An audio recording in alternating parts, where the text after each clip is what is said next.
It's Friday, April 24th. I'm Rob. I'm Will. And you're watching Political Lunch. Welcome back to The Lunch. It's finally a warm and sunny Friday here in New York.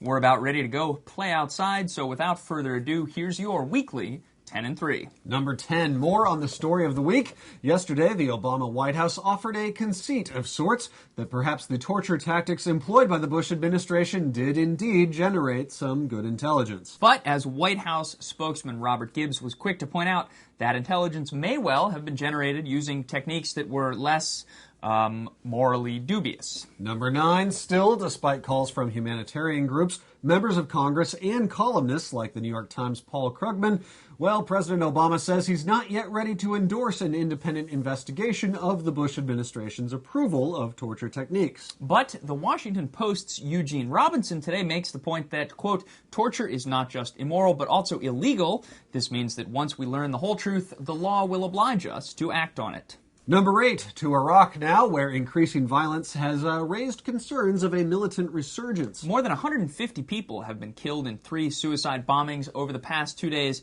and now, as the president looks to shift the focus to Afghanistan, some fear that plan may be in jeopardy. Number 7, have you heard about the airport to nowhere? It's the John Murtha Airport, named for powerful Pennsylvania Congressman John Murtha, and it's being targeted as the latest poster child project of wasteful government spending. The airport's received more than $150 million in taxpayer money over the last 10 years, and it just got more thanks to the stimulus bill.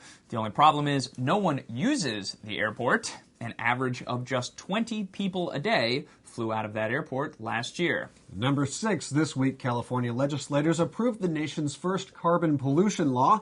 The plan, authored by Governor Arnold, mandates a 10% reduction from 2006 levels of carbon emissions from transportation fuels by 2020. And that was the record for the most prepositional phrases in one sentence. We hope you managed to follow along. Number 5, speaking of climate change, it looks like there may now be 2 proposals in Congress on how to address that issue. Most prominent, of course, is the Waxman-Markey bill. That's the one in the House, which would create the much-talked-about cap-and-trade system for carbon emissions. But now 2 Republican senators have created their own energy plan. Maine's Susan Collins and Minnesota's Amy Klobuchar have authored the Energy Assistance Act, which would help cover the cost of private energy efficiency plans. Number 4, the debate over health care reform looks to be heating up.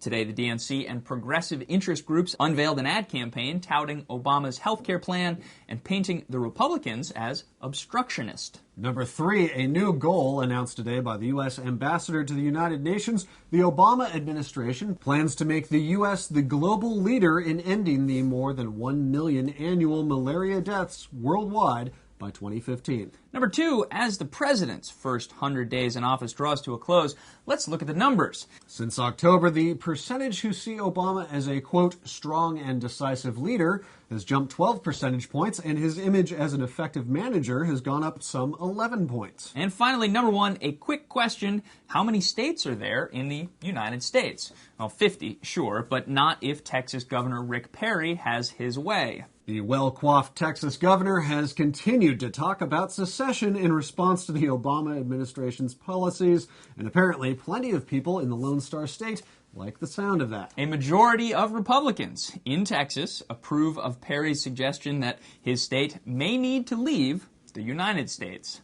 I really try not to smirk when I hear that. Anyway, we will leave you with that thought. Enjoy your weekend, and we might just see you on Thursday next week. If you happen to be in New York City, go to politicallunch.com, click on events, and you'll find out where we are throwing a party. We hope to see you then, and in the meantime, we'll see you right back here on Monday.